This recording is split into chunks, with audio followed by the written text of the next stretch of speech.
आधार नहीं था। अतः अथ तस्मै भगवते नमस्कृत्य पितामहं भवस्य स्वयं भातु धैर्ये बलिसुरा। अब भगवान ने कहा भैया देखिए बार बार इन लोगों का कल्याण मैंने किया है, तब दूरो भारो सहस्रांता सक्रे वैरो चलाते हो। भगवान ने फिर कच्छप अवतार लेकर के, बोलिए कच्छप भगवान की जय, गिरिचारोप्य अपने ऊपर उसको धारण कर लिया। अब बात आई कि कहाँ देवता रहे और कहाँ राक्षस रहे। तो भगवान बड़े बुद्धिमान ने कहा आरभ्य सुमृतान से चलिए आप कश्यप के पुत्र हैं, मुंह की तरह लग जाइए। तो राक्षसों को लगा कि क्या हम लोग कहीं खराब खानदान के हैं क्या?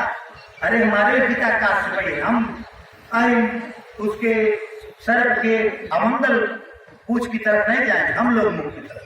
भगवान यही चाह भी रहे थे कि देवता कोमल होते हैं और यह बासुकी नाग जब मथा जाने लगेगा तो बहुत बड़ा विष उत्पन्न करेगा, जिससे सब म्लान हो जाएंगे, मूर्छित हो जाए। कोई अमृत तो पिए नहीं थे उस समय अमृत नहीं पिए थे, इसलिए भगवान ने वृत्ति रची।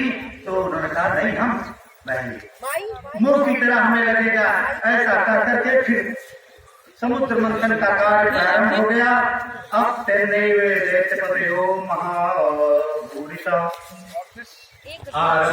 ऐसा असुर दोनों देख करके बड़ा आश्चर्य हुआ उनको। और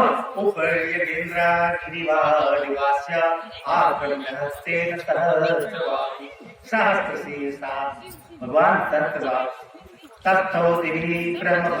ब्रह्म मुख्य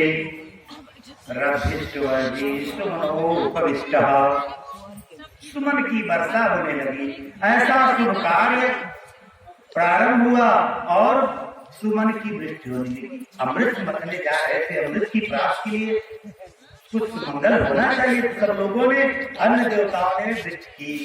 अब देवास तस्वास शिखा प्रभान धूमान तथा वो समुद्रो परूढ़वायः तदुग्रवेगं दिशुर्पयोधता विषादते सुपतिर्सम्प्रति भीता प्रजा दद्रुवे वसेश्वरा अरक्षमाणो शरणः सदा शिवा गई है जरूर।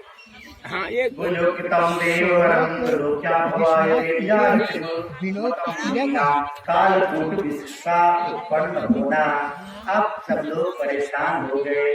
प्रकृति भगवान से कह रहे देव देव महादेव, जो संसार की जो वस्तुएं कड़वी हो कठोर हो वो भगवान शिव सब धारण कर लेते, चाहे वो अपने ससुर के द्वारा। बेटा बात मत करो, बात नहीं। संसार की जो भी कड़वी वस्तुएं हैं वो भगवान शिव को ही देने के लिए लोग प्रयास भी करते। क्यों? क्योंकि इतने गंभीर शिव कल्याणकारी है, शिव ही कल्याण है। तो प्रजापति ने कहा अब विष निकल गया, उस विष के वेग से दसों दिशाएं व्याप्त हो गई, सबके सब परेशान। अब क्या देव देव महादेव, प्रजापति जाकर के स्तुति करने लगे कि देव देव महादेव भूतात्म भूत भावना त्राहिमां शरणापन्नम त्रैलोक्यम दहना विषा। इस विष के जलने से अब आप ही हमारी रक्षा कर सकते हैं। तुम्हें सर्वगत जगत ईश्वर बंध मोक्षयो, आप बंधन मोक्षण के एक कारण हैं कि कोई बंधन फंसा तो उसे मोक्ष की प्राप्ति आप करा सकते हैं। तुम चाचंत कुशला पपन्ना हरे गुरु, हम आपकी शरण में आ गए हैं। इस प्रकार से प्रजापति ने कहा, यहाँ तक कहा तुम ब्रह्म परमं गुह्यम सदसत भाव भावना, सद असत सब भाव से जो भी कुछ है, लेकिन फिर भी आप प्रसन्न रहते हैं। बोल शंकर भगवान की जय। तुम शब्दयोर्जितयात्मा। इस प्रकार से भगवान शंकर की स्तुति किए। भगवान शंकर ने उस महान विष को ग्रहण कर लिया। शिव शंकर जी ने कहा क्या होवत भवातेन प्रजानां परमेश्वरां क्षीरोन्मथना भूत कालकूटोपस्थिता। शंकर जी सीधे निर्णय नहीं ले रहे हैं कि विष पीना चाहिए कि नहीं। उन्होंने सती की ओर देख कर के कहा चीतहि चितहि कहीं मृत बाटा।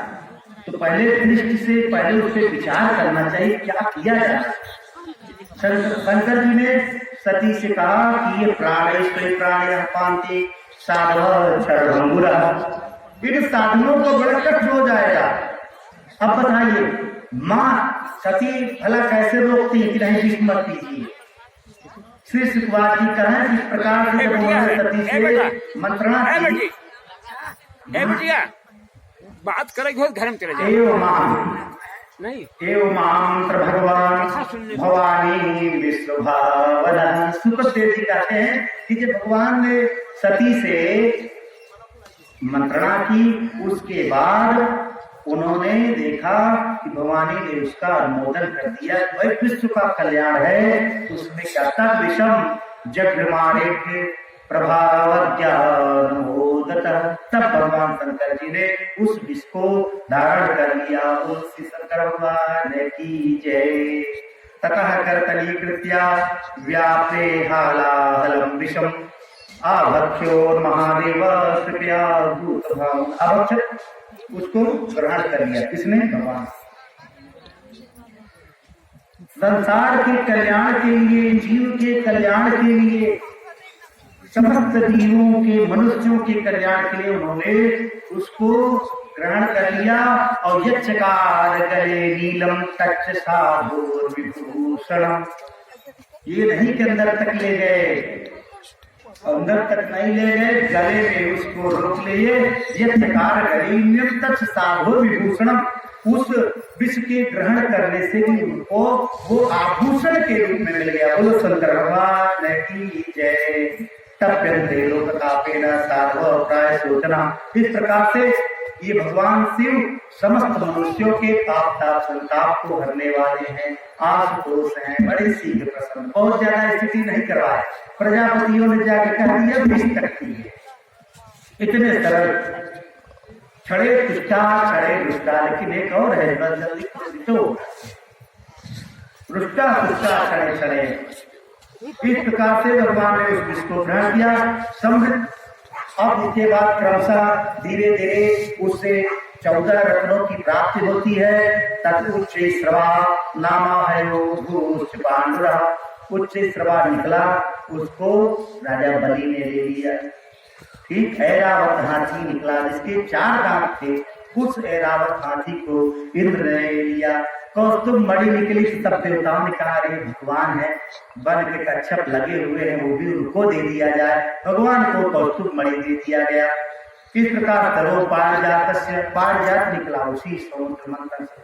पारिजात के भाई देवताओं के उपवन में लग जाए जहाँ सुगंध बढ़िया फैले। पूजा पाठ करने वाले लोग हैं। राक्षसों ने इसको विरोध भी नहीं किया, कहने ले जाइए पारिजात हमको क्या हो सकता है। और तपस्या जाता निष्कर्ष सुवासा रमणीय बलगो गीत लीला गंधर्व इत्यादि अप्सराएं निकली। अप्सराओं को भी इंद्र ने लिया। चलिए वहां मनोरंजन का कार्य होगा। भगवता पर। अब इसके बाद भगवती स्वयं लक्ष्मी जी निकल रही हैं। बोले श्री लक्ष्मी महारानी की जय। लक्ष्मी जी निकलती हैं। तस्यासमानी महेंद्रा मधुता के उस अद्भुत स्वरूप को देख करके सबके मन में कामना हुई। सबके मन में कामना हो कि लक्ष्मी जी हमको प्राप्त हो जाए। केवल एक व्यक्ति को छोड़कर भगवान विष्णु ने लक्ष्मी की तरफ देखा। और यहाँ तक दुर्वासा इत्यादि ऋषियों के भी मन में आ गया कि नहीं हमारा विवाह हो जाए। तब उन लक्ष्मी ने उस इंद्रमती स्वयंवर की भांति धीरे धीरे समस्त देवताओं की की पंक्ति से आगे बढ़ करके भगवान श्री कृष्ण विष्णु को पतिरूप में प्राप्त किया। भूषणानि विचित्राणि। अब इसके बाद ततो देवीर से पद्य कराते दिग्गाम पूर्णकर्ता सुप्ते वाते तिजेरि। समुद्र से मदिरा निकला, मदिरा को राक्षसों ने ले लिया, चलिए इसको पिएंगे। उसके बाद चंद्रमा की उत्पत्ति हुई समुद्र से, तमाम 14 रत्न मिले। अंत में भूषणानि विचित्राणि विश्वकर्मा, विश्वकर्मा भी इसी 14 रत्नों में से एक रत्न निकले। हारम सरस्वती परंजो नाम कुंडल ततः तत्वस्वयं प्रत्य मनोत्पलम सृजम नभद्दिरेको परिरम्यपाणिना चिताल वक्त्रम सुकुपोल कुंडलम। विश्वकर्मा का वर्णन हो रहा है, इतने वो भी सुंदर थे।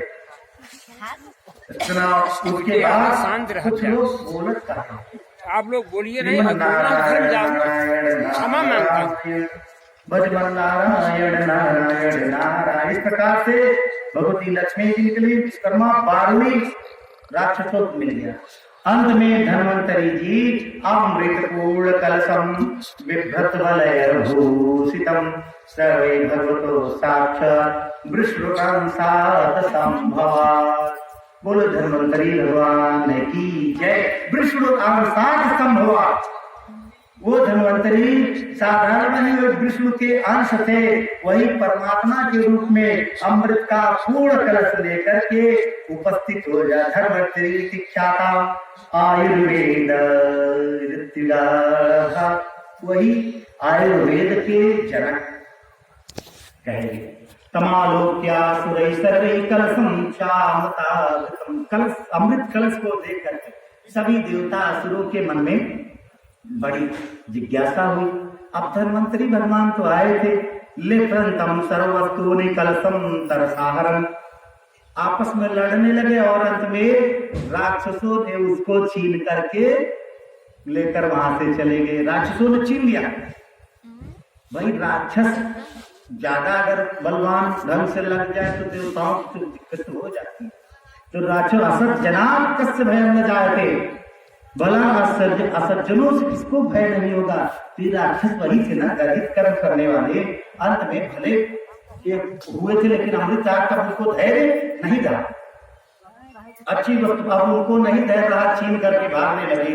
मिता कले भूतेशा तदर्थे दर्श चेतसा अहम पूर्वम न तोतामिति प्रभो एतंतरे विष्णु सर्वोपाय विधीश्वर। भगवान विष्णु सब देख रहे हैं। अब देवताओं ने उनके पास जाकर के स्तुति के देखिए, जो किसी कमजोर व्यक्ति को अगर कोई मारेगा तो जाकर के वो बड़े आगे शिकायत करेंगे, देखिए हमारा काम नहीं। तो देवताओं ने जब विष्णु से जाकर के कहा तो सावरीडा स्मृति भिक्षिता भगवान ने मोहिनी रूप का धारण किया। मोहिनी रूप का स्वरूप देखिए क्या, सुग्रीव कंठाभरणम, अच्छा गले का कंठ का हार पहने हुए, सुभुजगालभूषितम विरजांबर संवीत चुंबल सो गया, सदैव स्मितम। देखिए एक आभूषण देवियों का व्रीजा लज्जा। स्वयं भगवान विष्णु मोहिनी रूप में आ रहे हैं, लेकिन उनका एक आभूषण लज्जा है। सावरीडा स्मित वीक्षितम भूविलासावलोचन, नेत्रों में विलास है,